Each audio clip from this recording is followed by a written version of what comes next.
सबसे पहले distance formula square root under x2 minus x1 का whole square plus root under y2 minus y1 का whole square. Distance from the origin is given by root under x square plus y square. Section formula is m1 x2 plus m2 x1 upon m1 plus m2, m1 y2 plus m2 y1 upon m1 plus m2. इसी का extended part है जो mid point का formula है, and that is abscissa का सम divided by 2 और ordinate का सम divided by 2. बोले तो x2 plus x1 by 2 and y2 plus y1 by 2. बस ट्रायंगल का पार्ट हट चुका है, तो अब इतने ही पार्ट से हम लोग को सारी चीजें देखना है. चलो अब आते हैं हम लोग अपने अगले क्वेश्चंस के ऊपर आते हैं. अब हमारे पास जो क्वेश्चन दिख रहा होगा स्क्रीन पे आप लोग को, अब दिख रहा होगा एक क्वेश्चन आप लोग. अब टाइम यहां पर मैं ज्यादा आप लोग को नहीं दूंगा, ठीक है. सबसे पहला क्वेश्चन नंबर 11th एकदम कॉन्सेप्ट क्लियर हो जाएगा. 12th आप लोग एक बार देखो, टाइम लो, 5 मिनट का टाइम लेकर के इसको सॉल्व करने की कोशिश, इसको बिल्कुल एक बार अच्छे तरीके से आप कीजिए. क्वेश्चन नंबर 11th,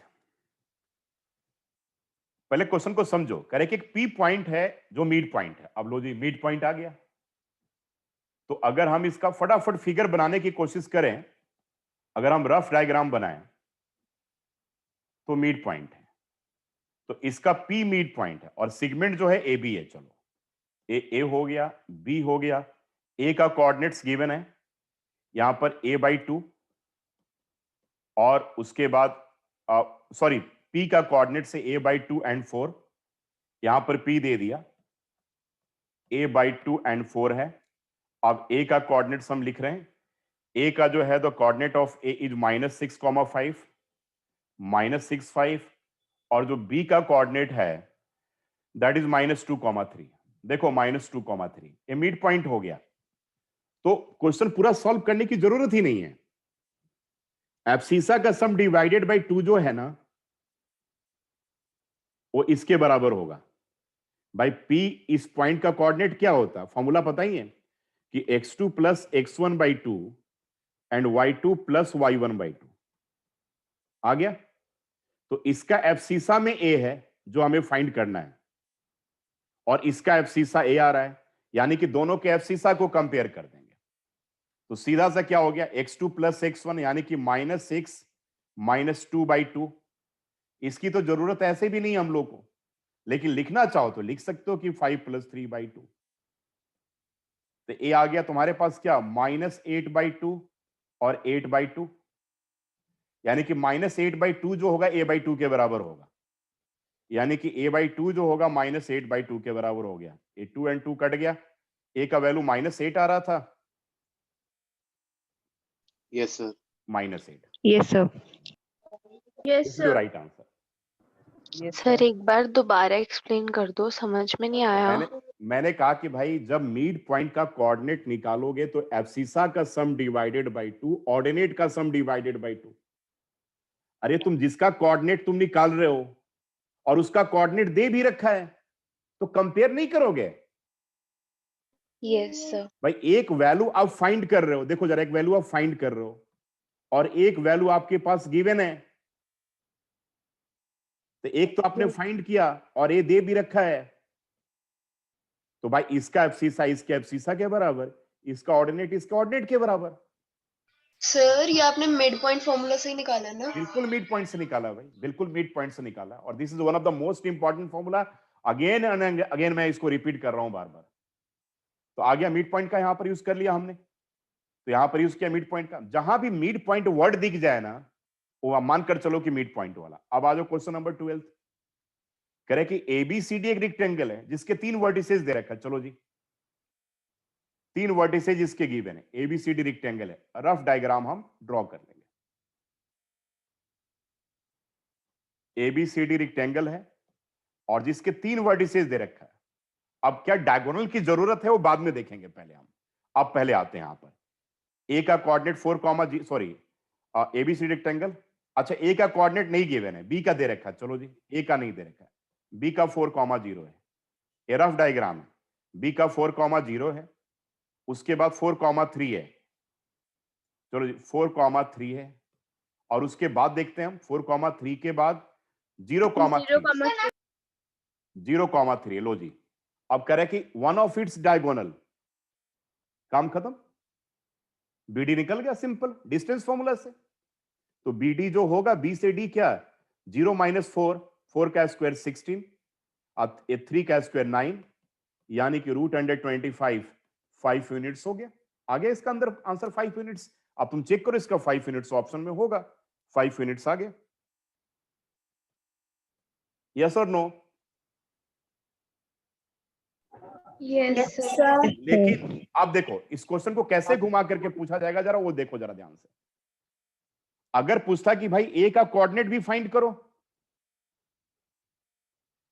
तब यहां पर वो कॉन्सेप्ट यूज करते हैं हम लोग, इसको भी ज्वाइन करते हैं और इसको एक को एक्स मानते हैं और इसको वाई मानते हैं। इस कॉन्सेप्ट को तुम अगर समझ लोगे ना, तुम्हारा कोऑर्डिनेट का मेजर पार्ट कवर होगा। 30% क्वेश्चन तुम्हारे इसी के ऊपर आते हैं। अब इसको एक्स मान लिया, अब इस पॉइंट को अगर तुम मान लो कि तुमने पी मान लिया, तो पी का तुम कोऑर्डिनेट तो बड़े आराम से निकाल सकते हो। निकाल सकते हो नहीं निकाल सकते, बताओ पी का कोऑर्डिनेट क्या होगा? Yes sir. पी का मिड पॉइंट वाला 0 + 4 यानी कि 4/2 और ये 3/2, तो ये क्या हो जाएगा? पी का कोऑर्डिनेट बीच में नहीं बोलो अभी, पी का कोऑर्डिनेट क्या होगा? 2 और ये 3/2। तो पी का कोऑर्डिनेट निकाले, क्योंकि हमें पता है कि रेक्टेंगल के डायगोनल्स भी एक दूसरे को बाइसेक्ट करते हैं, यानी कि पी जो होगा वो बीडी का मिड पॉइंट होगा। बी और डी का कोऑर्डिनेट पता है हमें, तो पी का कोऑर्डिनेट फटाफट निकाल दिया। अब हम एसी का निकालेंगे अगर, अब देखो एसी का जब हम निकालेंगे तो बड़ा आराम से निकाल सकते हो, x + 4/2, देखो x + 4/2। और दूसरा क्या निकालोगे? y + 3/2, y + 3/2 देख लो। और उसका क्या निकला था भाई? इसका निकल गया, और इसका जो तुम निकाले थे p 2 और 3/2 चेक करो। अब बात हो गया। अब इसके एब्सिसा से इसके एब्सिसा को कंपेयर करो और इसके ऑर्डिनेट से इसके ऑर्डिनेट को कंपेयर करो, यानी कि x + 4/2 2 के बराबर और y + 3/2 इसके 3/2 के बराबर, कैंसिल हो जाएगा। अब ये तुम्हारा क्या आएगा? x + 4 जो है 4 के बराबर और x = 0 आ गया। और यहां पे चेक करो y = देख लो 3 - 3 0, यानी कि क्या समझ में आया कि भैया जो तुम्हारा ए पॉइंट होगा ना वो ओरिजिन पर होगा। देखो जरा ध्यान से क्वेश्चन को समझने की कोशिश करो। जो पॉइंट ए होगा that will be on origin. तभी तो देख लो, देखो ध्यान से, जब ये ओरिजिन पे होगा तभी तो एक्स एक्सिस पे जा रहा है और ये फर्स्ट क्वाड्रेंट में जा रहा है और ये वाई एक्सिस पे जा रहा है। तो जब तुम ग्राफिकली इसको ड्रॉ करोगे इस फिगर को, तो जरा ध्यान देना, ये तुम्हारा फिगर कहीं ना कहीं ऐसा बनता हुआ दिखेगा। चेक करो, ये तुम्हारा फिगर ऐसा रेक्टेंगल आ रहा होगा, चेक करो। ये आ गया, देखो 0 0 ऑरिजिन पे, और एक तुम्हारा क्या आ रहा था, चेक करो 4 0, देखो 4 0 आ गया। और एक जो तुम्हारा आएगा यहां पर पॉइंट आएगा, और तीसरी पॉइंट जो तुम्हारा वाई एक्सिस के ऊपर है, यानी कि फिगर, एक्चुअल फिगर इसका इस तरीके से बनेगा। ठीक है ना? कॉन्सेप्ट क्लियर है बिल्कुल? Yes sir. Yes sir. बस दिमाग में रखना है कि रेक्टेंगल में अब मान लो कि रेक्टेंगल में डायगोनल से एक ही डायगोनल निकालना था। अच्छा, अब पूछे कि दूसरा डायगोनल क्या होगा बच्चों, तो दूसरा निकालने की जरूरत नहीं है। याद रखना कि रेक्टेंगल के डायगोनल्स इक्वल होते हैं। तो रेक्टेंगल के डायगोनल्स, अब तुम्हें याद नहीं रहेगा रूल तो फिर फंस जाओगे ना, फिर इतना पढ़ाई करने का क्या फायदा हुआ। रेक्टेंगल के डायगोनल्स इक्वल होते हैं, स्क्वायर के डायगोनल्स इक्वल होते हैं, रोम्बस के नहीं इक्वल होते हैं, पैरेललोग्राम के इक्वल नहीं होते। ये रूल याद रखना। ये मत सोचो कि तुम 10th में आ गए हो तो 6th क्लास की चीजें हमें नहीं याद रखना है, वो भी याद रखना है।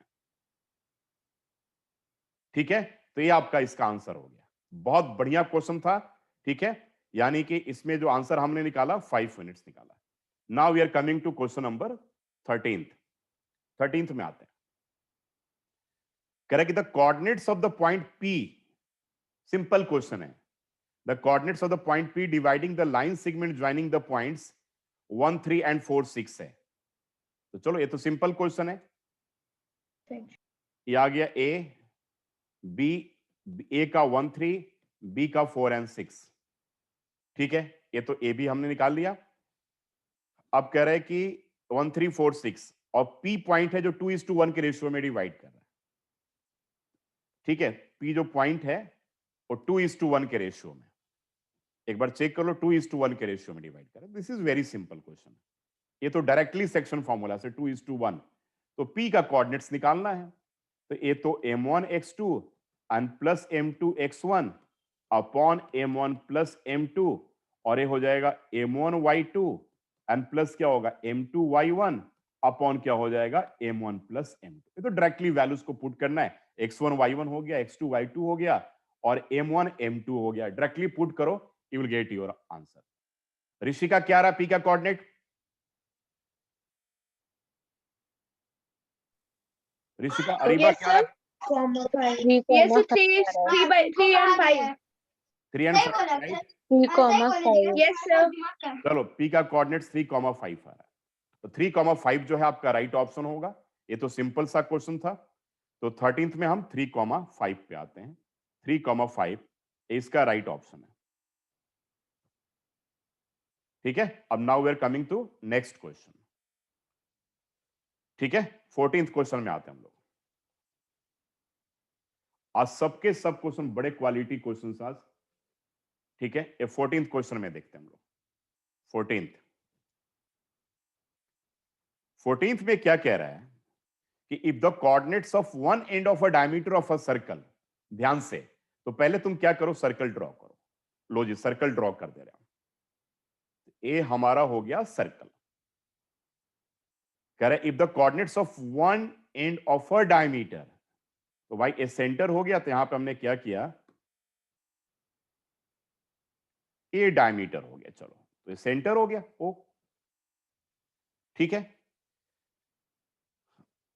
ठीक है, one end of a diameter of a circle, ठीक है, diameter of a circle 2 3 and the coordinates of the centre. एक एंड का जो कोऑर्डिनेट है 2 और 3 दे रखा है बच्चों, और बी का नहीं दे रखा है, और बहुत बढ़िया क्या है, सेंटर का दे रखा है। सेंटर का दे रखा है जी -2 और 5। काम हो गया, क्या दिक्कत इसमें? फटाफट एकदम स्मार्ट बच्चा तो एक बार 1 सेकंड के अंदर समझ जाएगा इस क्वेश्चन को कि क्या करना है। अब हम क्या करेंगे कि अगले के कोऑर्डिनेट को हम क्या करेंगे, मान लेंगे। ठीक है, तो बी के कोऑर्डिनेट को हमने क्या किया, एक्स और वाई मान लिया। चलो, हो गया। अब हमें यही फाइंड करना है। अब देखो ना भाई, ये तुम्हारा मिड पॉइंट है, यानी कि 2 + x/2 जो है वो -2 के बराबर होगा, एंड 3 + y/2 जो है वो आपके पास क्या होगा, 5 के बराबर होगा। ये बात समझ में आया कि नहीं आया, पहले बता दो Yes, sir. यार। मिड पॉइंट का कोऑर्डिनेट x2 + x1/2 होता है, यानी कि x2 + x1/2 जो है और जो मिड पॉइंट है वो एब्सिसा के कंपेयर करोगे तो बराबर आएगा, और y2 + y1/2 उसके ऑर्डिनेट के बराबर आएगा। तो आप निकाल लो, यहां पे 2 + x जो होगा -4 के बराबर आ गया, और x = -4 - 2 -6 के बराबर है। ठीक है, अब यहां पर 3 + y जो होगा 5 × 2 = 10 के बराबर होगा, और y जो होगा 10 में से 3 गया तो ये 7 के बराबर हो गया। तो बात हो गया, b का कोऑर्डिनेट क्या होगा, -6, 7 होगा। समझ गया कि नहीं समझे, पहले बताओ। Yes, sir. तो -6, 7, बहुत बढ़िया क्वेश्चन था भाई, बहुत बढ़िया क्वेश्चन था। 11th हो गया, 12th हो गया, 13th हो गया, 14th हो गया, -6, 7 हो गया। अब हम लोग आते हैं इसका सबसे इंपॉर्टेंट सवाल पे, सबसे इंपॉर्टेंट क्वेश्चन पे आते हैं। ठीक है, देखते हैं। करें इन द गिवन फिगर,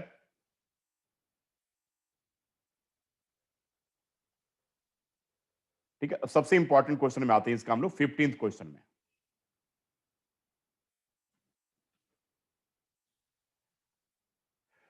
अब एक क्वेश्चन है, कह रहा है कि in the given figure P Q R the points of trisection. बहुत अच्छा क्वेश्चन है, बहुत वेरी वेरी इंपॉर्टेंट क्वेश्चन है। फिगर आपके पास यहां पर दे रखा है जी, तो फिगर दे रखा है, तो ये तुम्हारा फिगर है। जरा देखो, ये आपके पास ए पॉइंट है, ये आपके पास बी पॉइंट है, यहां आपके पास P था और यहां आपके पास Q पॉइंट है। A का कोऑर्डिनेट 7, -2 है और B का कोऑर्डिनेट 1, -5 है। और ट्राई सेक्शन है, ट्राई सेक्शन बोले तो ये तीनों पॉइंट AP, PQ और QB तीनों बराबर है। ट्राई सेक्शन का मतलब होता है 3 इक्वल पार्ट्स, 3 बराबर भागों में। अब हमें जरा देखना है, जरा ध्यान से, अब क्वेश्चन को आगे पढ़ते हैं। P और Q के कोऑर्डिनेट्स भी गिवन है, बहुत बढ़िया, तो कोई दिक्कत नहीं। P का कोऑर्डिनेट्स 5, -3 है और Q का जो कोऑर्डिनेट्स है वो तुम्हारे पास 3, y है। लो, तो P का कोऑर्डिनेट तो पूछेगा ही नहीं, y तो पूछ रहा है। जब P का दे रखा तो क्यों पूछेगा। अब हम लोग आते हैं Q का निकालते हैं। तो तुम चेक करो, Q जो है AB को 2:1 के रेशियो में डिवाइड कर रहा है। तो भाई आप तो स्मार्ट बच्चा समझ गया होगा यहीं पर कि सर अब क्या करना है। सर 2:1 के रेशियो में करना है, तो Q के कोऑर्डिनेट्स को हम फाइंड कर लेंगे और Q का कोऑर्डिनेट्स दे भी रखा है, तो फाइंड करना है और दे रखा है। देखो लॉजिक याद रखो, फाइंड करना है और दे रखा है, तो पहले फाइंड कर लो और फिर कंपेयर कर लो। तो चलो भाई 2:1 के रेशियो मिल गया, यानी कि M1 और M2 मिल गया बच्चों तुम्हारे पास, और X1 Y1 X2 Y2 है। अब तुम इस फिगर को अगर थोड़ा फ्रेश बनाने की, बिल्कुल फ्रेश फिगर देखो तुम इसका, बिल्कुल इसका अब तुम फ्रेश फिगर देखो, ठीक है, ज्यादा बढ़िया तरीके से सब समझ में आ जाएगा। अब तुम्हारे पास ए था, ए तुम्हारे पास बी था। ए का कोऑर्डिनेट तुम्हारे पास 7, -2 है, जरा ध्यान से देखो, और बी का जो कोऑर्डिनेट है 1, -5 है। अब तुम्हारे पास देखो यहां यहां आ गया क्यू, और क्यू का जो कोऑर्डिनेट है वो तुम्हारे पास 3, y है, और क्यू जो है ए बी को आप समझ लो ए 2:1 के रेशियो में डिवाइड कर रहा। लो, यही तो फिगर था, तो y निकालना है, तो अब हम q का कोऑर्डिनेट निकाल लेंगे। q का जो तुम कोऑर्डिनेट निकालोगे तो उसी फॉर्मूला से निकालोगे, ठीक है। m1 x2, अब q का कोऑर्डिनेट मैं निकाल रहा हूं, जरा देखो, m1 x2 plus m2 x1 upon m1 plus m2, फिर आ गया m1 y2 plus m2 y1 upon क्या हो जाएगा m1 प्लस m2। अब यहां पे निकालो, निकाल रहे हैं हम यहां पर। चलो जी, एक क्यू है, एक क्यू का ही तुम कोऑर्डिनेट्स फाइंड करो, फिर तुम कंपेयर करोगे। तो अब देखो, अब एक बच्चा, स्मार्ट बच्चा क्या कर रहा है कि इस वाले को कर भी नहीं रहा हो। क्यों नहीं कर रहा है? कह रहा है कि सर इसको करने से क्या फायदा है, हमें तो निकालना वाई है। तो ये तो भाई करेंगे भी तो 3 के बराबर ही आएगा। आई थिंक आप लोग मेरी बात को समझ रहे हो जो मैं बोलना चाह रहा हूं। Yes sir. हमें वाई फाइंड करना है, तो सर वाई फाइंड करना, तो इसकी अब क्यों मेहनत करें यहां पर हम, तो बेटर नहीं है सर इसका हम केवल ऑर्डिनेट निकालें और उसको कंपेयर कर देंगे। तो ए तो भैया तुम्हारा 3 के बराबर ही आएगा, चेक कर लेना करके। अब m1 में तुम आ जाओ, m1 तुम्हारे पास 2 है और y2 तुम्हारे पास -5 है। अब m2 तुम्हारे पास 1 है और y1 तुम्हारे पास -2 है। अपॉन m1 प्लस m2 क्या हो गया, 2 + 1 हो गया। देखो 2 + 1 हो गया। फिर से चेक कर लो, m1 तुम्हारे पास क्या है, 2 है, और y2 क्या है, -5 है। फिर m2 तुम्हारे पास क्या था, 1, और y1 क्या हो गया, -2। तो अब अगले स्टेप पे हम लोग आ जाते हैं। इसको करने की पहले वाले को जरूरत ही नहीं थी। तो ए -10 और ए क्या हो गया, -2/3, यानी कि भाई ये जो कोऑर्डिनेट तुम्हारा आएगा ना, तो -12/3 यानी कि -4। लो, तो अब जरा कंपेयर करो भाई, तुम्हारा क्या था, 3, y था, तो निकल तो गया भाई y -4 के बराबर होगा। यही तो क्वेश्चन था। दैट मीन्स कि y जो होगा दैट विल बी -4 के बराबर होगा। C option will be right. Very very important question. और यहां पे मैं again I am telling you कि कॉन्सेप्चुअल पार्ट इज इन्वॉल्व। तो अगर कॉन्सेप्ट नहीं क्लियर होगा फिर आपको दिक्कत आएगी। तो कॉन्सेप्ट को अच्छे तरीके से यहां पर बिल्कुल आपको क्लियर करके फिर आपको समझना है।